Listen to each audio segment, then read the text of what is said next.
제5계명에서 명하는 것은 무엇입니까? 제5계명이 명하는 것은 각자가 가지는 여러 지위와 관계에서 윗사람, 아랫사람 또는 동등한 사람으로서 타인의 명예를 지켜줄 것과 자신의 도리를 다하라는 것입니다. 예, 좋습니다. 우리가 63문에서는 5계명의 내용을 우리가 좀 살펴보았습니다. 5계명이 무엇인가 하는 질문이었고, 그것이 출애굽기 20장 12절에 있는 말씀 그대로가 답이었습니다. 내 부모를 공경하라. 그리하면 너희 하나님 나 여호와가 내게 준 땅에서 내 생명이 길리라. 이게 5계명의 내용입니다. 내 부모를 공경하라. 오늘은 이제 이 5계명이 명하고 있는 구체적인 내용이 무엇이냐, 그것을 물어보고 있습니다. 5계명이 요구하는 것이 뭐냐, 내 부모를 공경하라 하는 이 말씀이 실제적으로 우리에게 요구하는 내용이 뭐냐 하는 거죠.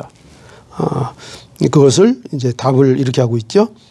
각자가 가지는 여러 지위와 관계에서 윗사람, 아랫사람 또는 동등한 사람으로서의 타인의 명예를 지켜줄 것과 자신의 도리를 다하는 것이다.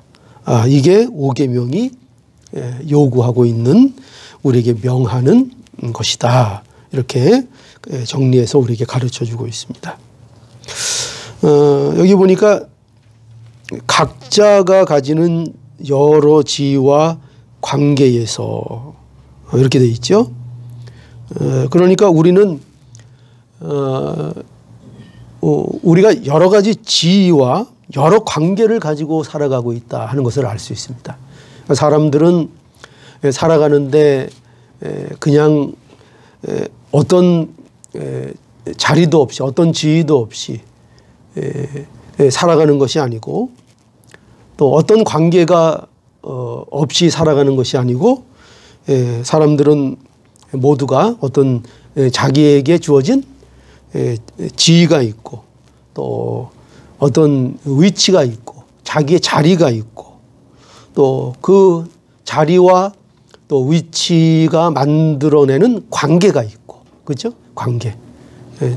여러분과 저와의 관계, 또 우리 각자는 다 맡고 있는 위치가 있죠. 그죠? 그것이 무엇이 되었든지 간에 지위가 있고 자리가 있고 관계가 있습니다.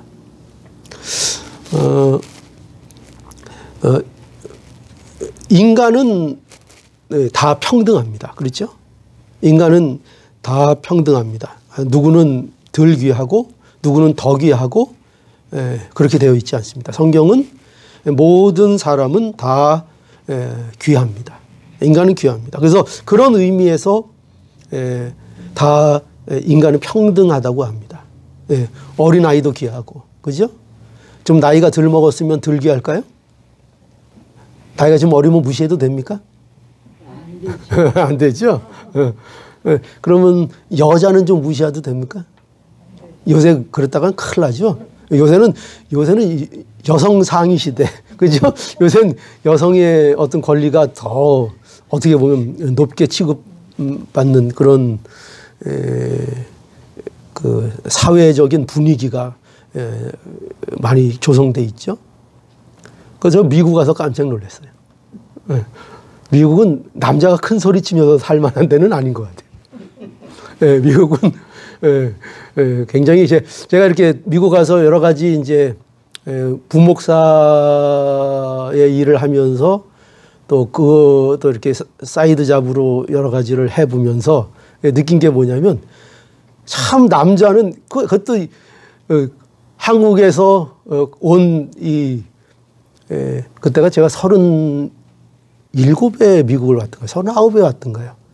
예, 그때 왔었는데, 그 나이에 부목사에 영어도 모르고 이런 사람들이 할 수 있는 일이 굉장히, 예, 없더라고요. 예, 고르고 찾고 찾아도, 예, 할 만한 일이, 예, 그렇게 뭐 있긴 있는데 많지 않더라고요. 근데 그것보다 제 집사람이 할 만한 일은 또 생각보다 또, 예, 많더라고요. 상대적으로. 예. 그래서 그게 여자분에게 좋은 게 아닌가요? 더 일할 게 많으니까. 어쨌든 예, 이제 뭘 말씀드리려면 제가 느끼기에는 미국 사회가 여자들이 더 이렇게 좀 큰 소리를 치고 살 만한 그런 분위기가 좀 조성되어 있는 것 같다. 부부지간에서도 싸우면은 남자가 많이 손해가 될 것 같은 그런 분위기가 되는 것이 이제 미국의 이제 분위기인 것 같습니다. 그러니까 다 사실은 동등하죠. 남자의 어떤 무슨 인격, 남자가 더 존귀하고 여자는 덜 존귀하고 어린아이는 덜 존귀하고 어른은 더 존귀하고 이제 성경은 그렇게 말하고 있지 않습니다. 인간은 누구든지 다 평등하고 존중을 받아야 합니다. 그런 의미에서 낙태 같은 거 합한 일이 아니죠. 그죠? 그렇죠? 예. 아무리 작은 생명이라도 귀합니까? 안 귀합니까? 아직 태어나지 않은 태중에 있는 아기도 한 인격으로서 한 생명으로서 귀합니까? 안 귀합니까? 귀하죠. 그 작다고 무시하면 안 되겠죠. 그죠? 작다고 무시하면 안 됩니다. 그러니까 인간은 어떤 사람이든지 다 그런 의미에서 인간의 존엄성은 모두가 동등합니다. 동등합니다. 그러나 이제 그렇다 그래서 지위가 없냐? 그러면 모든 질서가 무시되느냐? 이제 또 그건 아니죠. 성경이 말하고 있는 것은 그러나 각자가 가진 지위가 있고 여러 가지 관계가 있고 또 자기가 가진 자리가 있다 하는 것도 성경이 우리에게 말씀하고 있습니다. 그리고 그 지위와 관계에 따른 질서가 있다 하는 거죠. 질서가. 그러니까 이것은 누가 더 낫다는 차원이 아니라 하나님이 세우신 질서가 있다. 이렇게 이해를 해야 합니다. 질서가. 여러분, 부모와 자녀는 한 인간으로서 평등합니까? 안 평등합니까? 평등하죠. 부모와 자녀는 한 인간으로서 평등한 인간입니다. 그러나 자리가 있죠. 부모도 인간이고 자녀도 동등한 인간인데 그러나 부모는 부모의 자리가 있고 부모의 책임이 있고 또 자녀는 자녀의 자리가 있고 자녀의 책임이 있고 그렇게 한 인간으로서는 동등하지만 그 지위와 관계에 따르는 책임과 질서가 있다 하는 것을 우리는 알아야 합니다. 그죠? 부부 관계가 있고 또 부모와 자녀의 관계가 있고 또 사회에서는 그 직장 상사 그러니까 위에 사람 뭐 선배가 있고 또 후배나 아니면 또 고용하는 사람이 있고 이렇게 다 관계가 있다는 것이죠. 그 관계를 무시하면 안 되고 그 질서를 무시하면 안 된다 하는 것입니다. 그런 관계. 교회에도 질서가 있습니까? 없습니까? 교회에도 질서가 있죠. 교회에 보면은 교회에 또 직분이 있습니다. 목사가 있고 또 장로도 있고 제가 늘 말씀드리지만 목사도 장로입니다. 그거 잘 이해하셔야 돼요. 목사도 장로입니다. 목사는 근데 뭐를 하도록 되어 있는 장로예요? 가르치는 거. 말씀을 맡은 장로이고 또 우리 신무 장로님들은 또 무슨 장로예요? 다스리는 장로. 이렇게 치리하는 장로입니다. 그러니까 같은 장로입니다. 누가 뭐 더 무슨 더 뭐 높고 낮고 이런 어떤 계급적인 관계가 아닙니다. 절대 그런 게 아닙니다. 또 교회는 또 집사가 있고 권사가 있고, 물론 권사라는 것은 이제 우리가 교회의 편의상 행정상 만든 그 직책입니다. 직분입니다. 원래 성경에는 집사만 있습니다. 집사. 그것도 집사는 성경에 나타난 집사는 안수 집사입니다. 안수 집사. 안수를 받은 집사. 우리가 이렇게 보통 말하고 있는 집사는 전부 다 서리 집사고, 그 서리 집사는 임시직입니다. 그것도 교회의 행정적인 운영을 위해서 임시로 편의상 만든 직분입니다. 만든 직분. 그러나 어쨌든 하여튼 교회에는 뭐 그것이 어떻게 됐든 간에 교회에는 실질적으로 교회를 운영하고 교회를 섬기는 데 있어서 목사, 장로, 집사, 권사, 또 교사. 성경에는 교사가 있습니다. 교사. 교사. 교회는 그래서 앞으로 교사가 있어야 됩니다. 교사. 그런 직분들이 있는데, 이 직분들은 다 계급의 의미가 아니고 자기의 자리와 역할을 말하고 있다는 것을 우리는 알아야 합니다. 그래서 그리스도 안에서 우리는 모두 한 지체고 모두 동등하다는 것을 알아야 합니다. 결코 제가 주일학교 학생보다 목사가 더 높은 게 아닙니다. 더 높은 게 아닙니다. 질서가 있다는 거예요. 질서. 질서와 그 질서 속에 맡은 직분과 그 직분의 권위가 있는 것이지, 그 직분의 권위가 있는 것이지, 어떤 한 인간으로서 존엄성이 더 귀하다, 그런 의미가 아니라는 것을 우리는 알아야 합니다. 그래서 교회의 안에 있는 우리 성도들은 그런 이유에서 그리스도 안에서 모두 한 지체로서 모두가 동등합니다. 그리스도의 은혜로 구원을 받은 거죠. 그렇죠? 여러분, 저를 하나님께서 구원하시는데 사용한 하나님의 은혜가 많을까요? 아니면 주일학교 학생을 구원하는데 사용하신 은혜가 더 많을까요?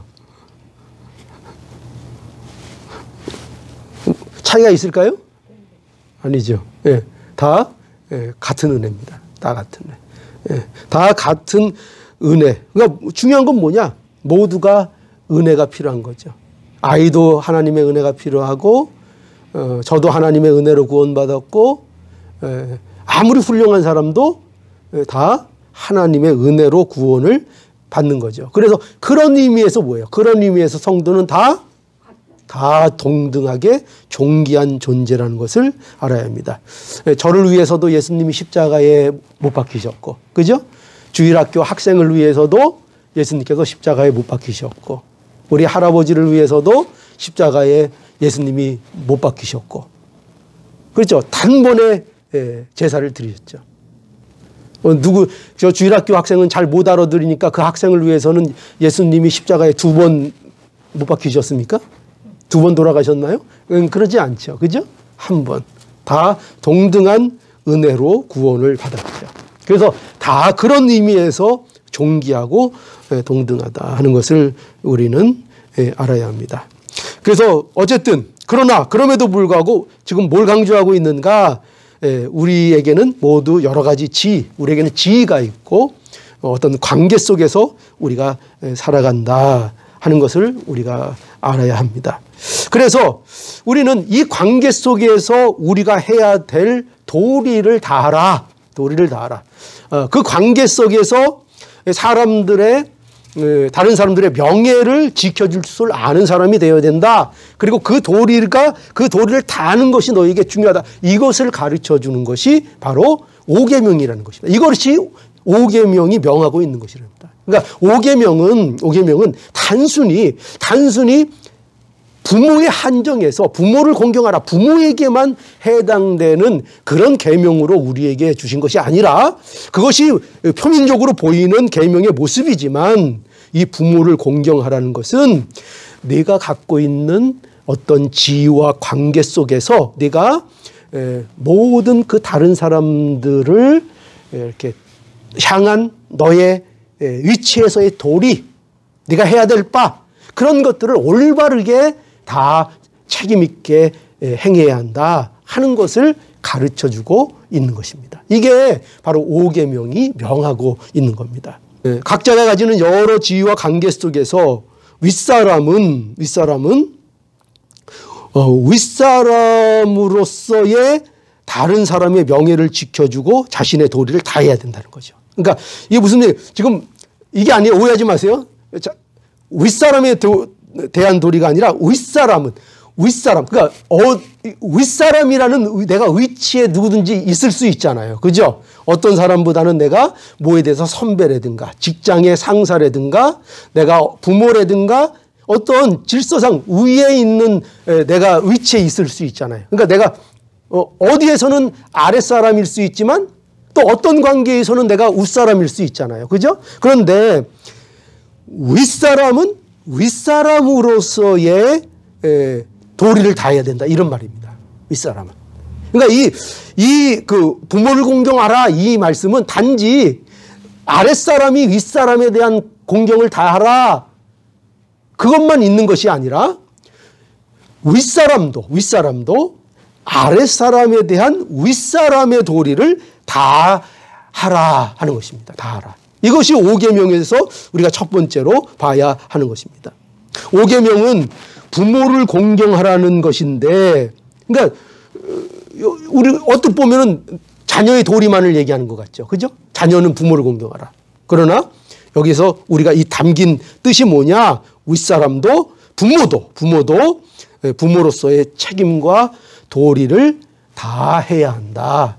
이게 5계명이 말씀하고 있는 것입니다. 그래서 여기 우리 에베소서 6장의 내용을 보면 1절부터 4절의 내용을 보면 자녀들아 너희는 부모를 주 안에서 순종하라라는 아랫사람이 윗사람을 자녀가 부모를 공경해야 될 것을 말하고 있으면서 그러면서 그 다음에 말하고 있는 것이 뭡니까? 4절에 또 그거로 그치는 것이 아니라 아비들아 그렇죠? 아비들아 너희는 자녀를 노엽게 하지 말고 오직 주의 교훈과 훈계로 양육하라 이거죠. 그러니까 아비들아. 그러니까 아비들은 여기에서 자녀들에게 윗사람이잖아요. 그죠? 윗사람입니다. 근데 부모는 그러니까 부모의 도리를 다해야 된다 이거죠. 이게 5계명이 또 말하고 있는 것입니다. 5계명은 단순히 자녀만 부모를 공경하라 이런 뜻이 아니라 부모는 부모의 도리도 다해야 된다. 그 관계, 그 위치에서 자신이 할 일을 해야 된다. 그것이 뭐냐 할 때 그것은 뭐라고 되어 있습니까? 자녀를 노엽게 하지 말고 주의 교양과 훈계로 양육하라 하는 것입니다. 그러니까 하나님께서 부모는 부모의 도리를 준 거죠. 그렇죠? 주신 거죠. 자녀에게 그 도리를 다하라. 그래서 하나님께서 부모에게 뭘 주셨어요? 부모에 뭘 주셨어요? 부모의 권위를 주셨죠. 그래서 부모의 권위를 준 겁니다. 그런데 이 권위는 왜 주셨다고요? 권위를 왜 주셨어요? 그 권위를 뭐에 쓰라고? 그 권위를 가지고 자녀를 잘 양육하라고, 잘 양육하고 잘 이끌으라고 그것을 위해서 하나님께서 부모에게 부모의 권위를 주신 거죠. 그러니까 부모는 그 권위를 자녀에게 남용을 하면 됩니까? 안 됩니까? 안 됩니다. 그래서 안 되는 거예요. 이 권위를 남용하는 것만큼 이게 꼴불견이 없어요. 우리가 소위 말해서 세상에서 갑질 그러면 우리가 분노하잖아요. 갑질. 누가 갑질했다. 그럼 여러분 그 마음속에 어때요? 화가 나잖아요. 그죠? 누가 갑질했다. 여기 부모는 부모가 가진 권위, 하나님이 주신 그 권위를 가지고 부모의 권위를 남용하면 안 돼요. 그게 뭐예요? 그게 세상에서 말하는 갑질이에요. 그거 하지 말아야 된다는 것입니다. 부모는 부모의 권위를 잘 사용해야 한다는 것입니다. 또 남편은 어떻습니까? 남편에게도 권위가 있습니까? 없습니까? 요새는 없나요? 있지요. 요새 눈 씻고 봐도 없어요. 예? 예. 근데 사실은 남편은 하나님께서 남편에게 권위를 주셨습니다.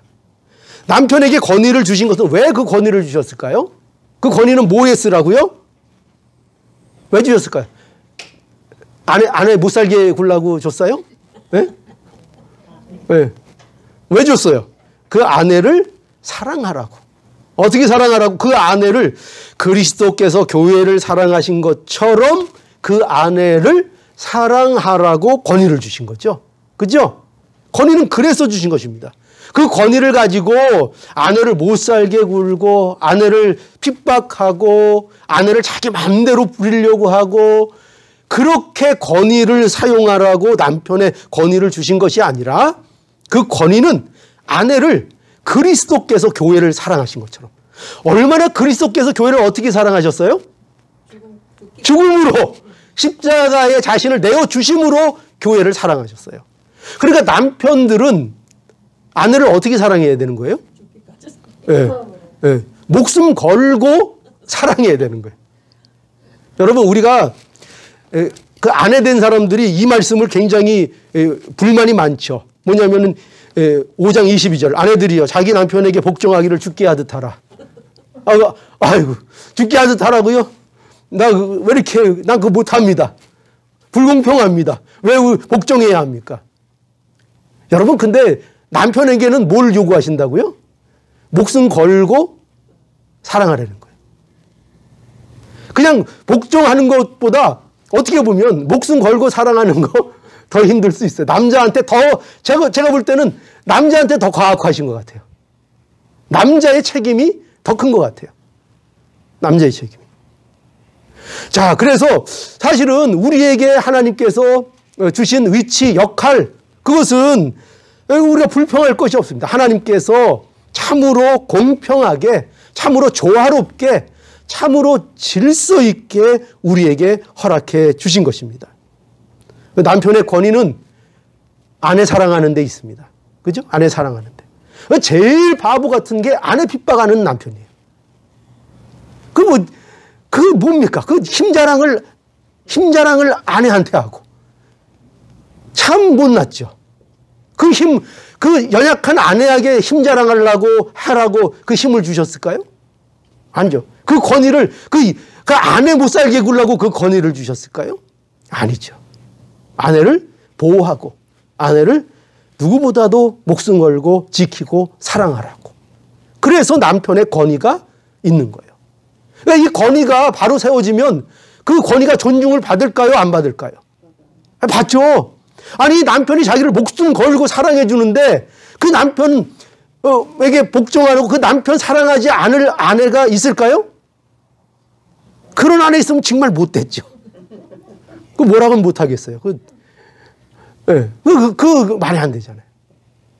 그러니까 우리가 이 권위, 하나님이 주신 권위를 잘 사용하면 그러면 하나님께서 기뻐하시고 또 그것으로 인하여 큰 지혜롭고 좀 조화로운 또 아름다운 우리의 삶을 살아갈 수 있습니다. 근데 왜 이 사람들의 모습이 꼴불견이 되는가? 그 권위를 남용하기 때문. 그 권위를 잘못 쓰기 때문입니다. 또 목사는요, 제일 꼴보기 싫은 게 뭔지 아세요? 목사가 권위를 세우는, 목사가 그 대도 않는 권위를 가지고 자기를 뽐내려고 하는 거예요. 여러분, 목사의 권위는 뭐를 하라고 권위를 주신 거죠? 목사에게 권위가 없다는 게 아니에요. 목사에게 권위가 있어야 됩니까? 없으면 됩니까? 있어야 되죠. 의사에게 권위가 있어야 됩니까? 없어야 됩니까? 권위가 있어야 되죠. 목사에게도 권위가 있어야 돼요.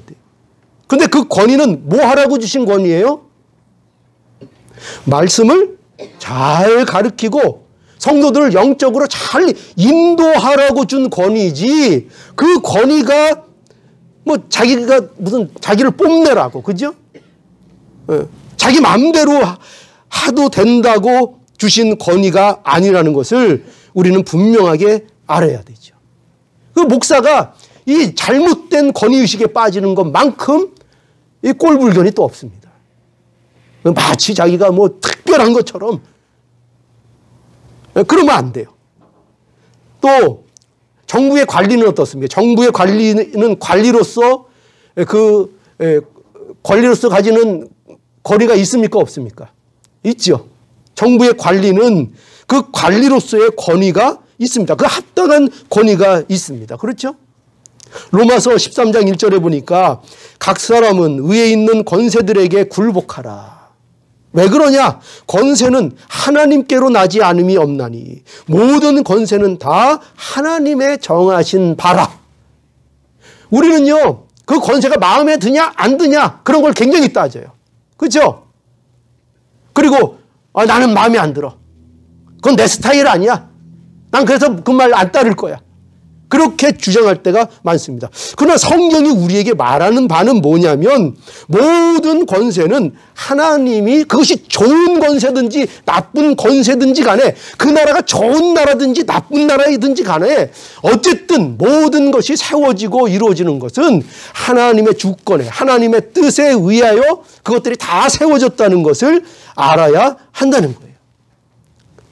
그래서 우리가 정부 우리가 국가가 있잖아요.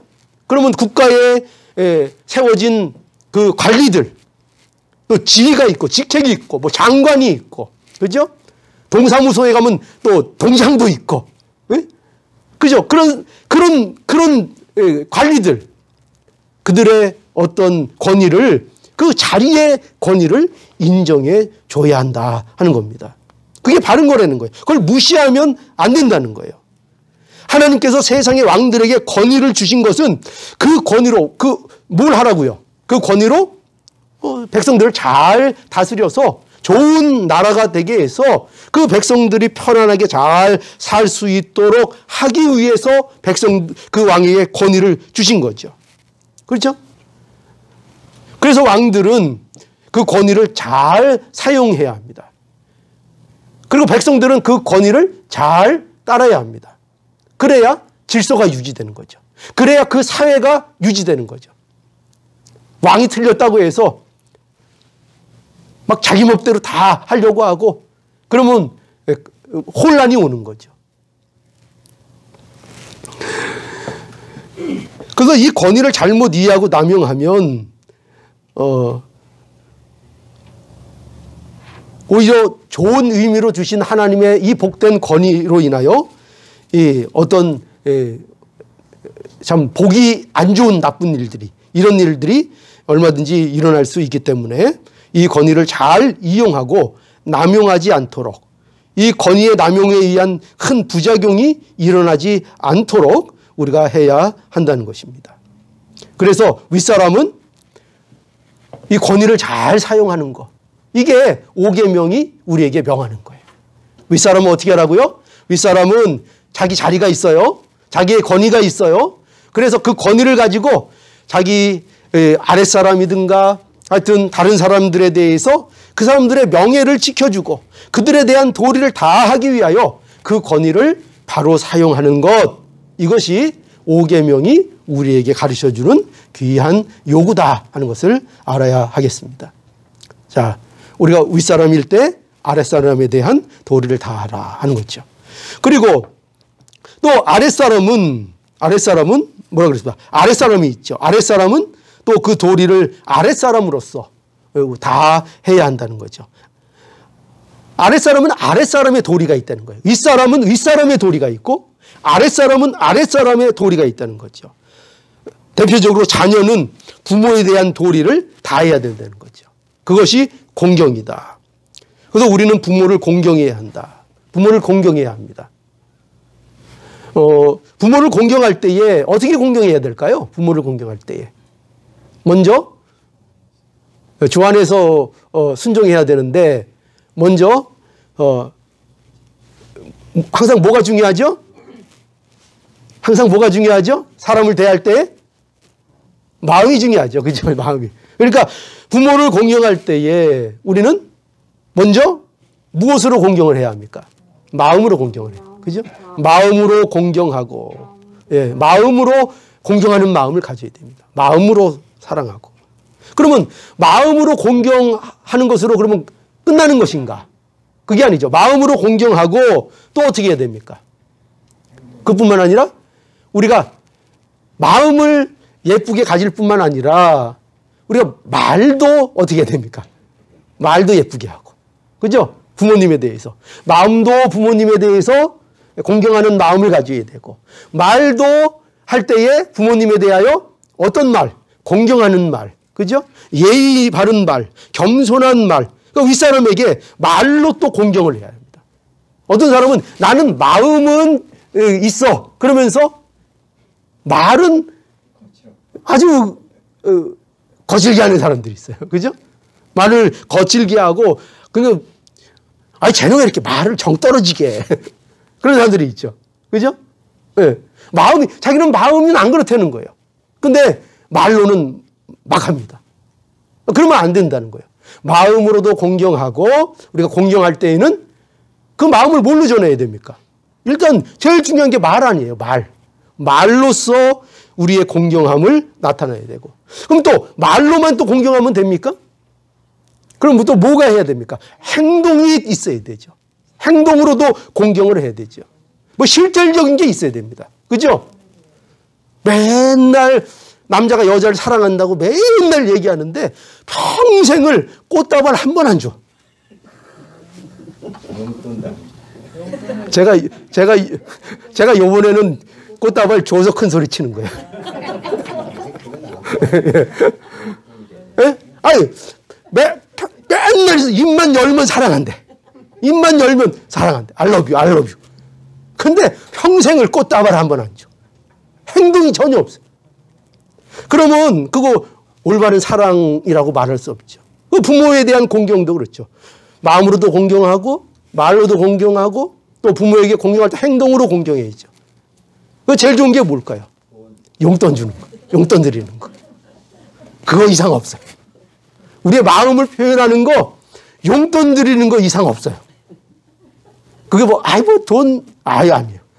돈은 굉장히 좋은 겁니다. 그래서 돈 사랑하라는 얘기 아니에요. 그러나 돈, 여러분들의 마음을 나타내는 데 있어서 한번 생각해 보세요. 여러분들이 누구 좋아하고 누구 사랑하는 데 있어서 돈만큼 여러분들 마음 표현할 수 있는 거 있어요? 그거만큼 더 와닿는 거 있어요? 없어요. 다른 거 하려면 굉장히 힘들어요. 그나마 돈.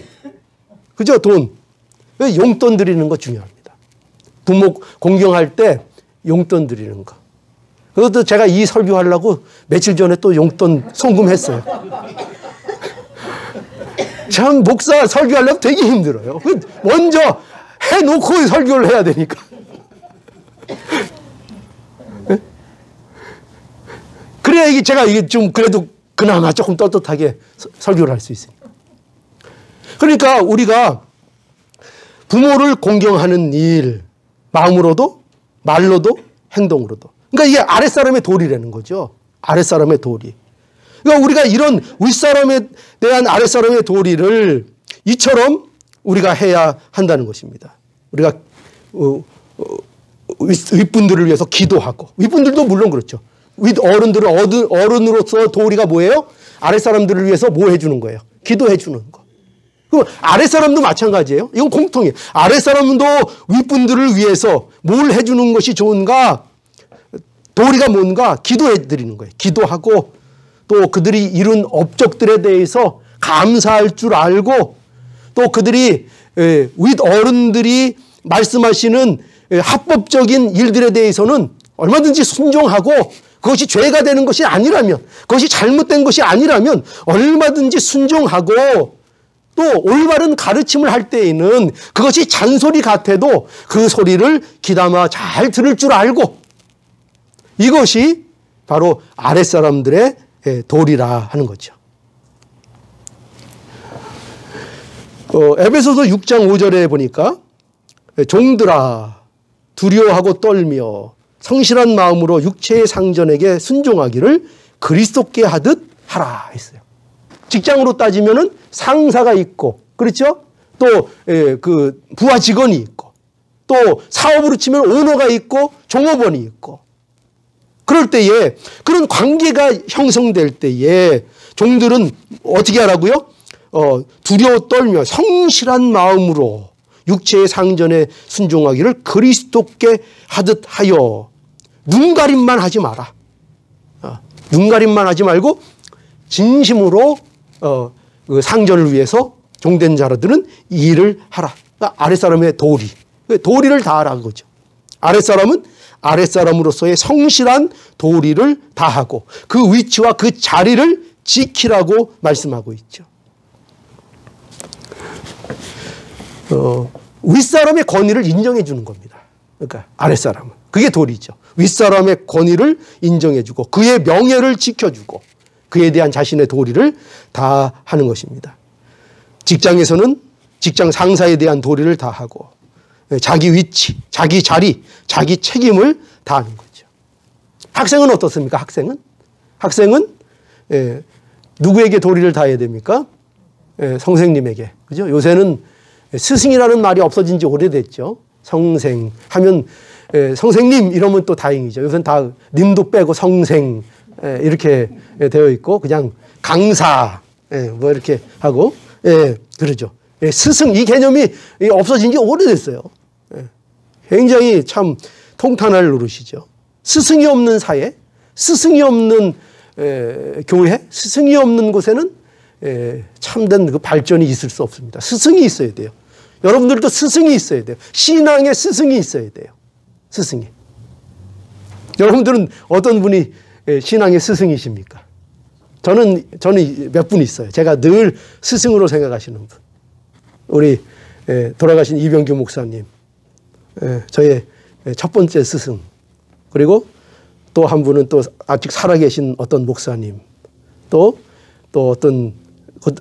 돌아가신 어떤 미국 목사님. 이렇게 제가 인생의 스승으로 딱 삼고 있는 세 분의 목사님이 있습니다. 여러분들은 스승이 있으세요? 신앙의 스승. 모범. 누구를 난 본받았으면 좋겠다. 그런 분들이 있으십니까? 다 그래요. 뭐 이런 말 어떻게 반응을 해야 될지 제가 모르겠네요. 어쨌든 제가 죽은 다음에 그런 말씀하세요.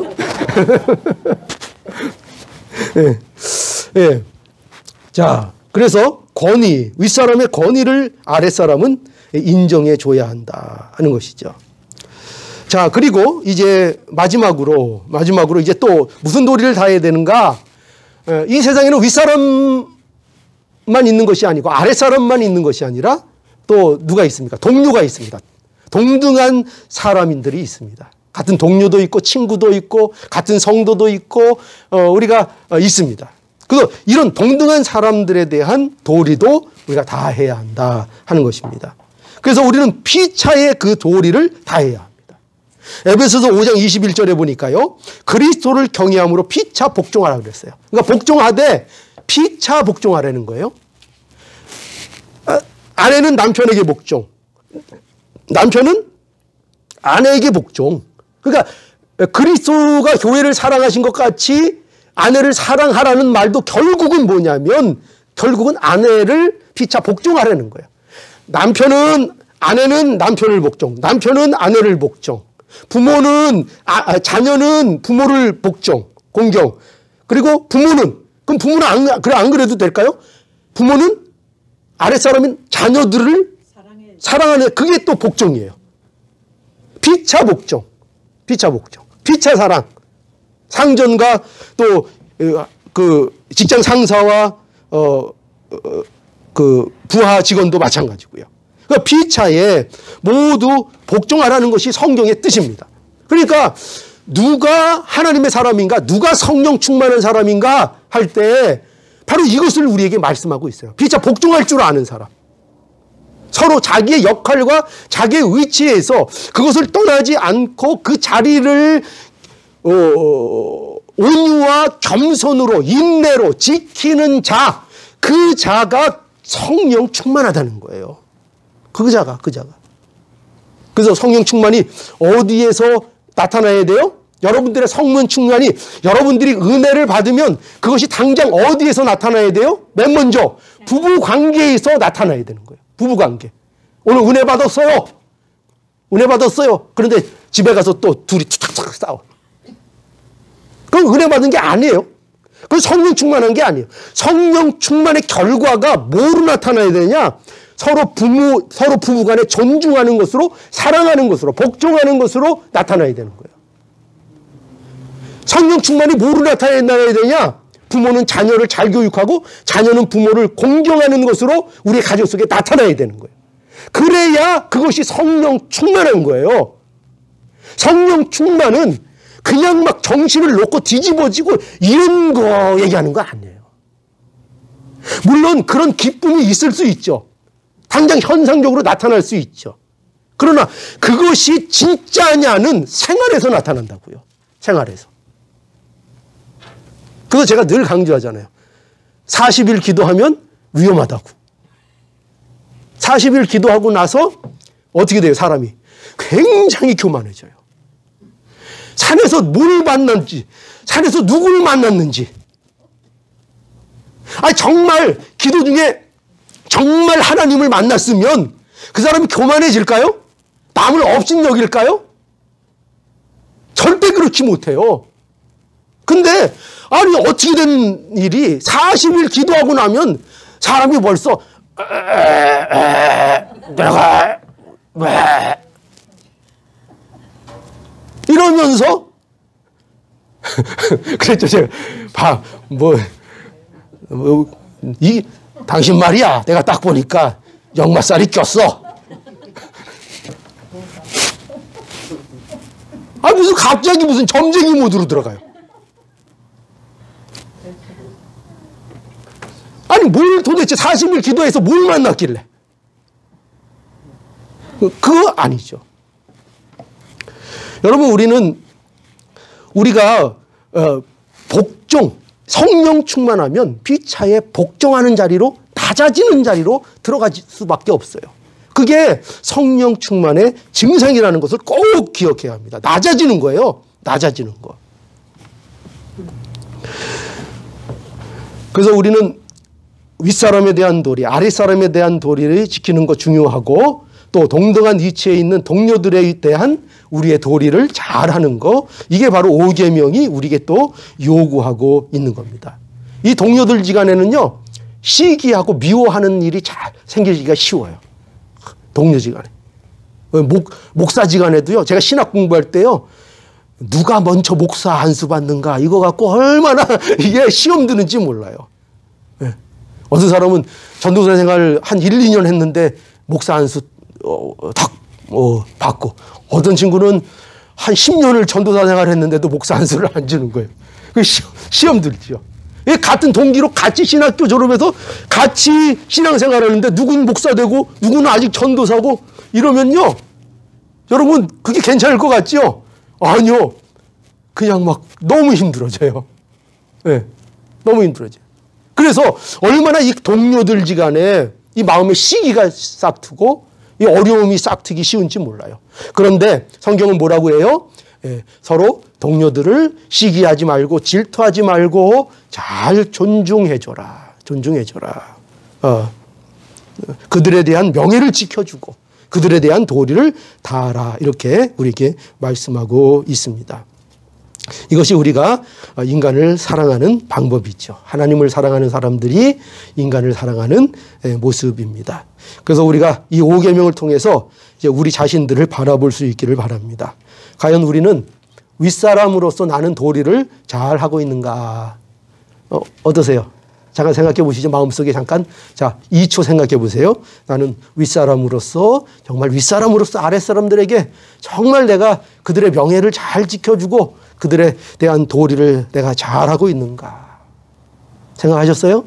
생각하셨어요? 아랫사람들은 또 나는 과연 윗사람들에게 대한 도리를 난 잘하고 있는가? 또 나는 내 동료, 내 친구들, 그들을 향하여 그들의 명예를 내가 존중해주고 그들에 대한 도리를 내가 잘 다하고 있는가? 이거를 이 5계명을 통해서 잘 살펴볼 수 있도록 바랍니다. 그래서 우리 인간의 도리, 사람의 도리, 하나님께서 말씀해 주신 이 인간의 도리를 잘 할 수 있도록 우리 하나님 앞에 오늘도 잘 기도하는 우리 모두가 되어야겠습니다. 기도하겠습니다.